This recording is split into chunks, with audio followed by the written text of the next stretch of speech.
வந்து இப்போ வந்து காற்றுல எல்லாம் இருக்குது. அது வந்து ஒரு ஈஸ்ட் 2 2 4 அது மாதிரி பல மடங்காக இருக்குது. இந்த ஈஸ்ட் வந்து ஃபஸ்ட்டு இந்த மாவு எல்லாம் நொதிக்க வைக்குது ஈஸ்ட்டு. அப்புறம் வந்து இந்த புளிச்ச பழங்கள் எல்லாம் வரைக்கும் மதுபானம் செய்ய வந்து ஈஸ்ட் பயன்படுது. சப்பாத்தி மாவு புளிக்கவும் ஈஸ்ட் பயன்படுது. தயிரை புளிக்க வைக்கவும் பாலை புளிக்க வைக்கவும் இது சொல்லலாம். ஒரு ஈஸ்ட் 2 ஆகவும் 2 4 உண்டாகிறது. இப்போ வந்து உங்களுக்கு வந்து நம்ம வீட்டில் வந்து எப்படி நடைபெறுங்கிறத வந்து உங்களுக்கு வந்து செயல் மூலம் செஞ்சு அனுப்புகிறேன். இப்போ வந்து ஃபஸ்ட்டு வந்து ஒரு பாட்டிலில் வந்து கொஞ்சமான தண்ணீர் ஊற்றணும். இதில் வந்து கட்டிப்பு இருக்கு நீரில் வந்து நீரோட மூலப்பொருள் படி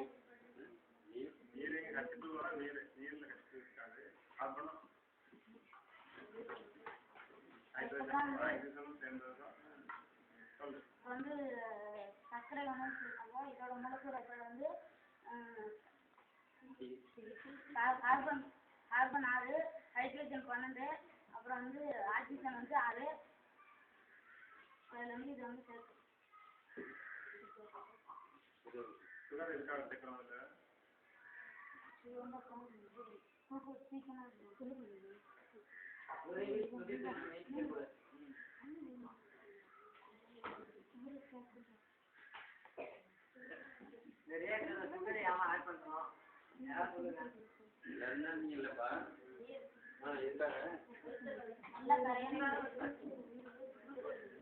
சர்க்கரை பயங்கரம் என்ன பண்ணும்? உயிரினம், அதனால சுகர் வந்து சப்போர்ட் பண்ணுறது.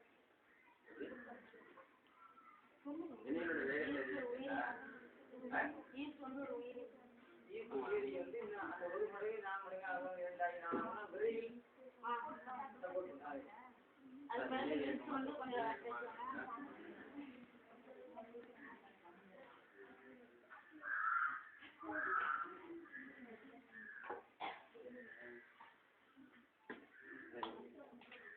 இது வந்து இப்போ பலூன் கட்டுக்கும்போது காற்று போடுறாங்க.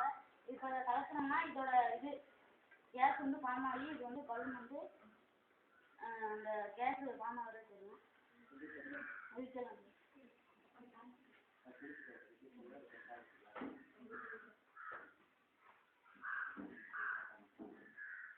இது வந்து இதுமாரி தான் இது இப்போ கேஸ் ஃபார்ம் ஆகி இதுமாரி தான் வரும். இதில் வந்து இதை வந்து எடுத்துகிட்டு வந்து நம்ம தீக்குச்சி கொளுத்தி பார்த்தோம்னா இதில் வந்து ஃபஸ்ட்டு ஆக்சிஜன் இருக்குது. அதனால அது வந்து தீக்குச்சி வந்து எரிஞ்சிக்கிட்டே இருக்கும். அந்த ஆக்சிஜன் முடிஞ்சதையும் அது பிறகு கார்பன் டை ஆக்சைடு வரும். அதனால நம்ம கொளுத்துறது வந்து அணைச்சிக்கிட்டோம். இதுதான் நொதித்தல் வினை நடக்குது.